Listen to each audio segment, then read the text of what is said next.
جو مشورے دیتے ہیں. مشیر صحیح ہو. حضرت علی رضی اللہ تعالیٰ عنہ سے پوچھا گیا نا کہ آپ کے دور میں اتنے ہنگامے کیوں ہیں؟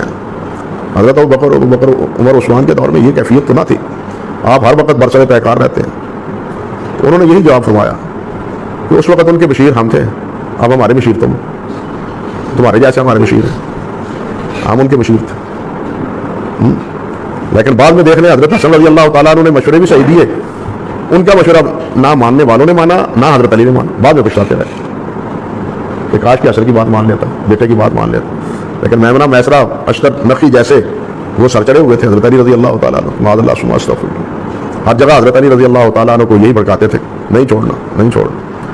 حتیٰ کہ حضرت معاویہ کے بارے میں بھی حضرت حسن رضی اللہ تعالیٰ عنہ نے کہا کہ انہیں معزول کرنے کا نوٹس مت بھیجیں، معزول کرنے کا انہیں نوٹس نہ بھیجیں. لیکن حضرت علی نے پھر بھیج دی. پھر جو ہوا سو ہوا، سب کے سامنے تاریخ میں. اور مزے کی بات بتاؤں آپ کے لیے، بڑی حیران کن بات، وہابیوں کو جس کتاب کے اوپر مان ہے نا، الرحیق المختوم، جسے شاہ فیصل ایوارڈ دیا گیا تھا سیرت کے اوپر، وہ ہمارے پڑوسی ملک انڈیا سے ایک اہل حدیث عالم تھے صفی الرحمان مبارک پوری رحمہ اللہ. تقریباً 15 سال پہلے ان کی ڈیتھ ہوئی ہے 2007 کے اندر. انہوں نے عربی میں نبی اسلام کی سیرت پہ کتاب لکھی جسے شاہ فیصل ایوارڈ دیا گیا اس کتاب کو. اتنے بڑے وہ عالم دین ہیں. انہوں نے ابن حجر اسقلانی کی کتاب بلوغ المرام، جو آپ سمجھ لیں ایک فقہی احکام و مسائل کے اوپر ایک جلد کے اندر بڑی پیاری کتاب ہے، اردو ترجمے کے ساتھ شائع ہو چکی ہے، پڑھنے سے تعلق رکھتی ہے. اگر آپ نے فقہ اسلام سیکھنا ہے نا تو آپ اس کو ضرور پڑھیں، اس کتاب کو، مزہ آ جائے گا آپ کو. انہوں نے یعنی فرقوں سے بالا تر ہو کر ابن حجر اسقلانی نے قرآن و سنت کی روشنی میں جو فقہی احکام و مسائل ہیں وہ بیان کیے ہیں. تو اس کی شرح لکھی اہل حدیث عالم نے، بلوغ المرام کی شرح، جو عرب ملکوں میں باقاعدہ پڑھائی جاتی ہے، وہ شرح وہ عربی میں لکھی تھی. اسی عالم نے جنہوں نے رحیق المختوم لکھی تھی، الرحیق المختوم، صفی الرحمان مبارک پوری رحمہ اللہ. تو اب بابیوں کی، ناسبیوں کی بدقسمتی ہے کہ بلوغ المرام میں بھی ایک چیپٹر ہے کہ جو اہل بغا ہیں، جو بغاوت کرنے والے ہیں، ان کے ساتھ حکمران نے کیسے ڈیل کر رہا ہے. اور اس میں وہی حدیث مسلم کے لے کے آئے کہ جو امام وقت کے خلاف خروج کرنے والے لوگ ہیں یا بیعت سے نکلنے والے لوگ ہیں وہ جہلیت کی موت مار گئے. اور ان کی بدقسمتی وہ پھر حدیث اس میں وہ بھی لے آئے ہیں کہ عمار کو باغی جماعت قتل کرے گی، یہ والی حدیث بھی لے آئے ہیں اس میں. وہ اب وہ یہ جب حدیث لے کے آئے تو صفی الرحمان مبارک پوری اہل حدیث عالم، انہوں نے اس کی شرح میں عربی میں لکھا ہے کہ حضرت عمار بن یاسر کو حضرت معاویہ رضی اللہ تعالیٰ کی فوج نے شہید کیا تھا، اور حضرت معاویہ جو ہے وہ باغی بھی تھے اور حضرت علی کے خلاف خروج کرنے والے بھی تھے. ہاں وابیو، اب تمہیں جواب مل گیا کہ حاکم کی جو حدیث میں خارجی کے الفاظ ہے نا، تمہارے ابے صفی الرحمان مبارک پوری نے، جس نے الرحیق المختوم لکھی ہے، اس نے بلوغ المرام کی شرح میں خارجی کا لفظ حضرت معاویہ کے لیے بھی استعمال کیا، اور بالکل ٹھیک استعمال کیا کیونکہ امام وقت سے خروج کیا ہے انہوں نے. تو اب خارجی کا جواب بھی مل گیا.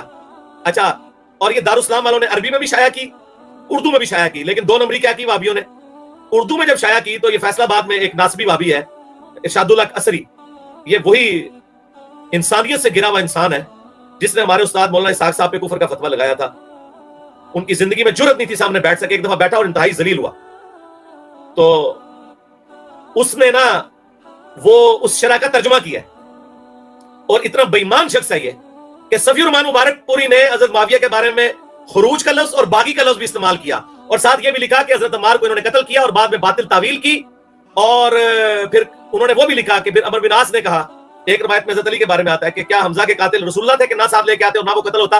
یہ والی بات بھی لکھی صفی الرحمان مبارک پوری نے. لیکن اس ناسبی جو ارشاد الحق عصری ہے فیصلہ آباد میں یہ بیٹھا ہوا، میں تو اسے بوڑھا شیطان اب کہتا ہوں، کیونکہ اس نے حضرت علی کے بارے میں بھی بڑی بکواس کی ہے کہ حضرت علی کا دماغ بھی جو ہے نا وہ لوگوں نے خراب کر کے تو جنگیں کروائی ہیں.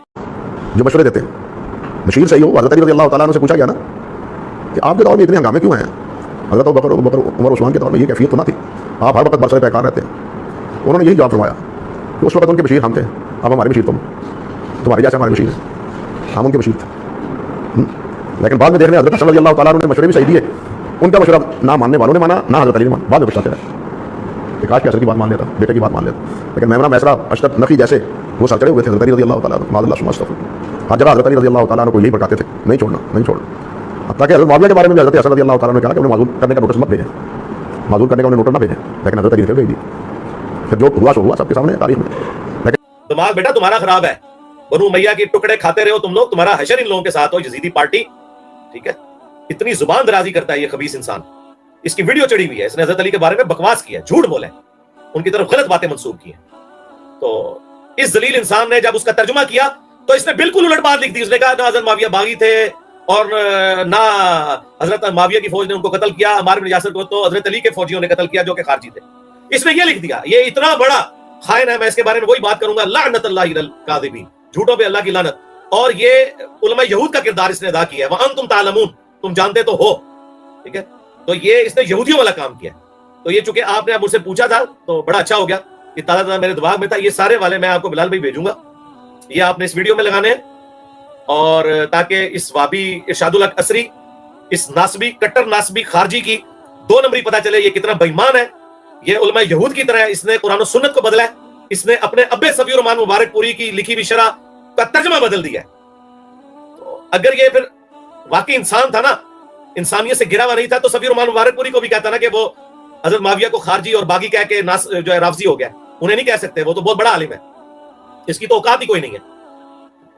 اور یہ آدھی آدھی حدیثیں بیان کرتا ہے جی حضرت علی نے کہا مصنف ابن شہبہ میں ہے کہ میں امید کرتا ہوں کہ معاویہ کے جو فوجی ہیں وہ بھی جنت میں جائیں گے. اگلی بات ہی نہیں بیان کرتا کہ پھر قیامت کے دن میرے اور معاویہ کے درمیان فیصلہ ہوگا. یہ کھا گیا بیچ میں سے. یعنی حضرت علی نے جنگ صفین کا سارا وبال حضرت معاویہ کے ساتھ لڑنے والوں پہ نہیں بلکہ حضرت معاویہ پہ ڈالا کہ وہ سرگنا تھا. یہ اللہ کی بارگاہ میں اس کو میں پکڑوں گا. یہ اس نے کھا دیا بیچ میں سے. تو یہ مجھے اس پہ غصہ اس لیے بھی ہے، اس نے ہمارے استاد مولانا اسحاق صاحب کے اوپر جھوٹے الزامات لگائے.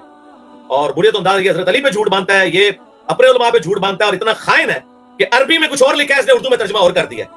ابھی تک تو یہ روتے تھے کہ بریلوی اور دیوبندی ترجمے چینج کرتے ہیں، وہابیوں تم لوگ بھی چینج کرتے ہو، اور بھی تمہاری بہت بےایمانیاں میں نے نوٹ کی ہوئی ہیں. تو اب یہ بھی ان کے فرقے کی موت ہے. المستدرک الحاکم کی حدیث، یہ بہت اچھا کیا تم نے بیان کیا ہے. پہلے تو بخاری کی 2812 میں تھا باغی اور دوزخ کی طرف لانے والی جماعت، اب ایک اس میں لفظ اور ایڈ ہو گیا ہے، خارجی. اور خود ان کا جو بڑے بزرگ ہیں مشترکہ انڈیا پاکستان کے، جنہوں نے 8 جلدوں میں شرح بخاری لکھی ہے، سید داؤد راز رحمہ اللہ وہابیوں کے، انہوں نے بھی خود مانا ہے کہ یہ باغی اور خارجی لوگ ہیں. اور باغی کی ٹرم انہوں نے شرح صحیح بخاری میں اصحاب جمل کے لیے بھی استعمال کی، اصحاب صفین کے لیے بھی استعمال کی، اور خارجیوں کے لیے بھی استعمال کی. اور قتل عمار کا بھی انہوں نے کہا کہ حضرت عمار کو قتل کرنے والے یہ بنو امیہ پارٹی تھی جو جنگ صفین میں وہ شہید ہوئے. اور سب سے بڑی 2 نمبری دیکھیں علماء یہود والی انہوں نے کی کہ یہودی حضرت ابراہیم کو یہودی کہتے تھے. اللہ نے کہا کہ ابراہیم تو پہلے تھا. ان ظالموں نے کہہ دیا کہ وہ خارجیوں نے حضرت عمار کو قتل کیا، وہ خارجی تو بعد میں آئے ہیں. حضرت عمار تو جنگ صفین میں شہید ہو گئے تھے.